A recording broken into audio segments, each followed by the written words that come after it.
Aku selalu berpikir bahwa aku telah menemukan cinta yang tepat. Aku selalu berpikir bahwa aku telah berada di ujung jalan pencarian. Aku selalu berpikir bahwa aku takkan pernah merasakan kekecewaan lagi.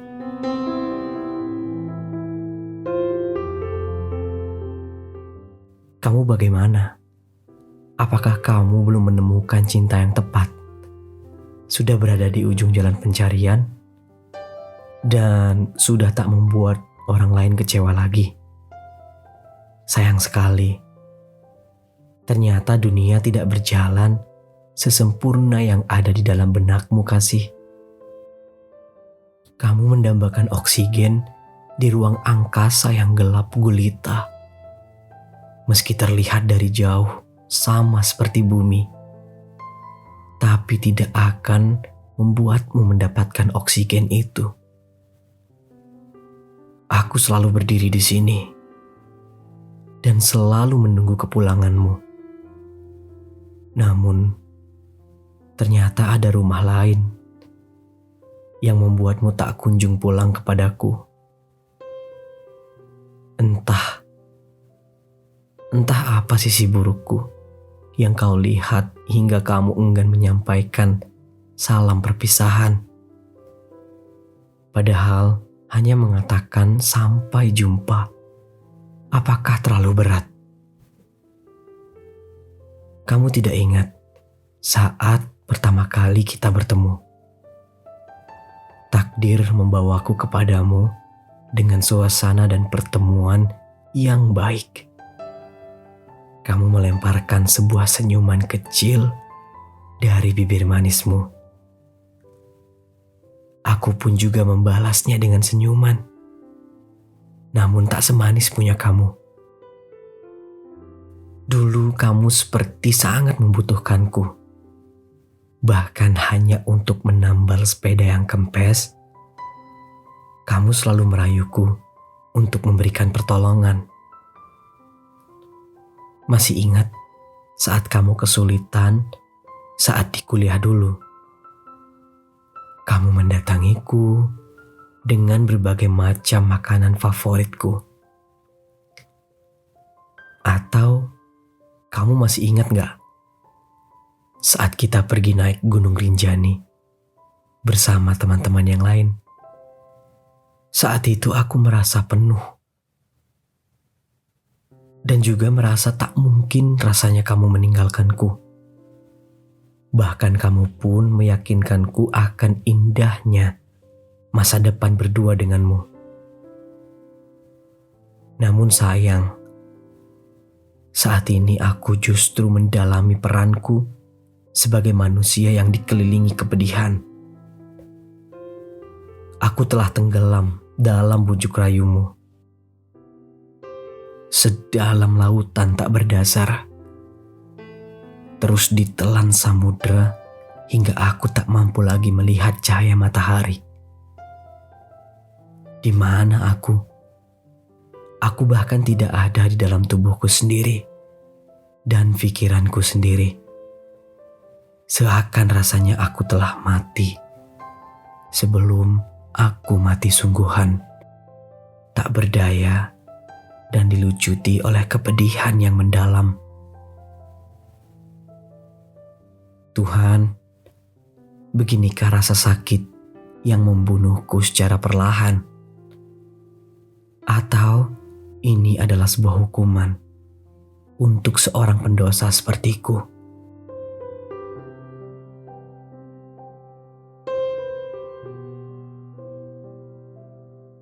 Beberapa waktu lalu, aku mendengar kabar bahwa kamu dikecewakan oleh rumah barumu.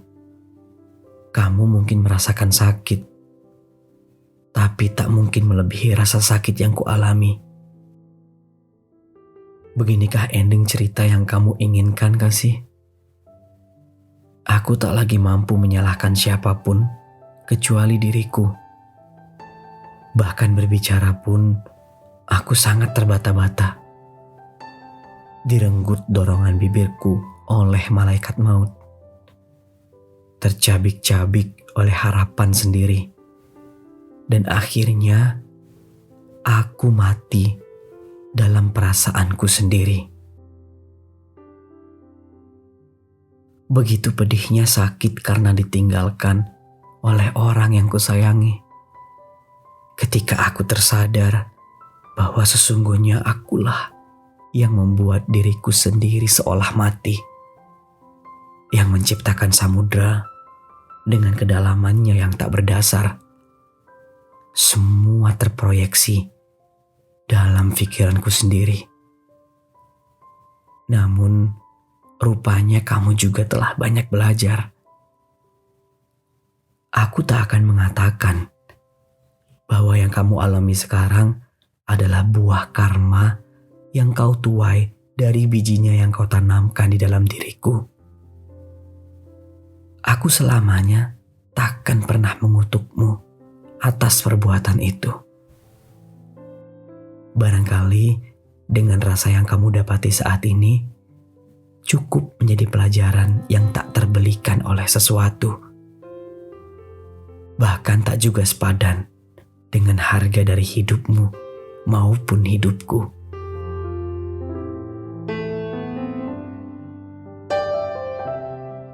Manusia sudah terlalu angkuh untuk menetap dengan manusia yang lainnya. Nafsu, keserakahan, dan kebodohan memenuhi diri kita. Hingga akhirnya kata-kata yang keluar dari dalam diri hanyalah sebuah penyesalan yang mendalam. Terima kasih sudah memberikan pelajaran yang sangat amat berharga. Aku pastikan bahwa diriku yang sekarang harus berada di porsinya sendiri. Tak melebihi dan tidak juga kekurangan. Barangkali dengan aku memaafkanmu, aku bisa menjadi manusia yang utuh kembali. Meski sedikit demi sedikit dan membutuhkan waktu yang panjang untuk merangkai kembali hati yang berserakan. Terima kasih karena telah membuka mata hatiku yang selama ini buta. Aku sadar jika aku mencintaimu dengan sebenar-benarnya cinta, aku seharusnya berbahagia atas segala pilihanmu itu. Meskipun itu berbahagia yang tanpa adanya aku di dalamnya. Tenang saja, aku akan menyulut kembang api sebagai tanda usainya cerita kita. Aku akan merayakan meski hanya ada aku, gelapnya malam, dan gemerlapnya bintang-bintang. Kisah ini telah tuntas. Tak ada hutang yang harus menunggu untuk dibayarkan. Tak ada pula waktu yang harus diperjuangkan. Yang ada hanya jalan untuk menuju kelupaan.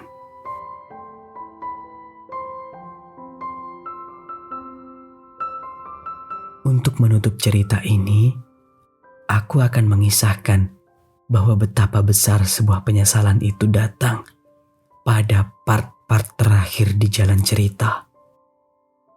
Ada sebuah kisah antara seorang guru dengan muridnya yang tengah berada di tengah hutan.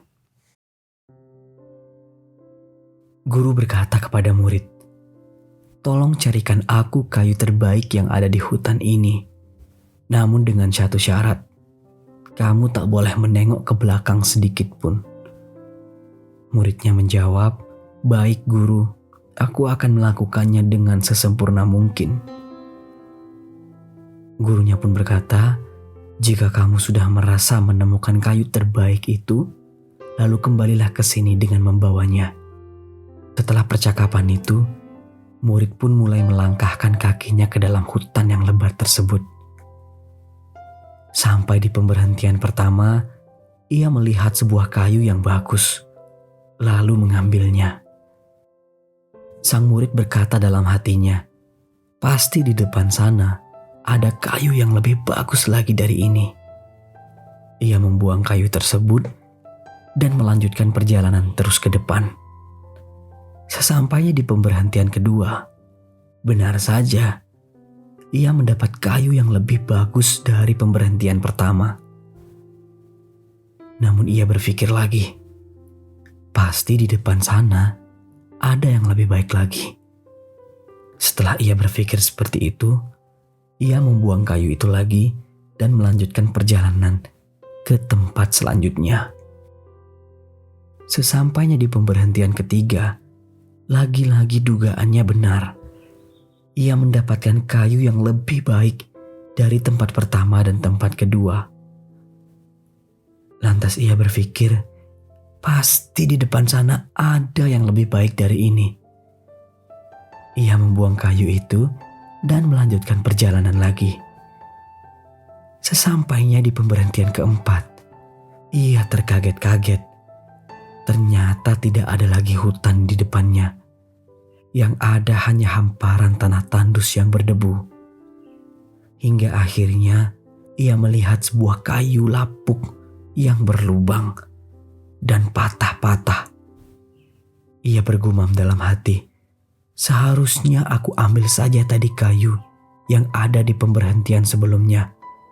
Tidak seperti kayu yang kudapatkan di sini. Guru pasti tidak suka dengan ini. Setelah ia mendapatkan kayu keempat yang kondisinya buruk itu, ia lalu bergegas kembali kepada gurunya dan mengatakan, "Guru, maafkan aku. Aku banyak menemukan kayu yang lebih baik dari ini. Tapi aku selalu berpikir bahwa ada yang lebih baik lagi di depannya," kata sang murid kepada guru. Lalu gurunya terdiam sejenak dan mulai menyampaikan pesannya terhadap muridnya. "Wahai muridku, begitulah manusia. Ia tak pernah puas dengan apa yang ia miliki saat ini. Manusia telah dibutakan oleh dunia. Selalu keinginannya mendapatkan yang sempurna. Padahal dirinya pun tidak sempurna. Lalu akhirnya penyesalan datang tidak terbendung." Guru menutup percakapan dan sang murid pun merasakan penyesalan yang begitu amat mendalam. Well, cerita tersebut memiliki makna yang sangat amat dalam tentang bagaimana cara kerja penyesalan itu datang. Sekaligus menjadi penutup untuk cerita kita hari ini. Selamat malam dan selamat tidur.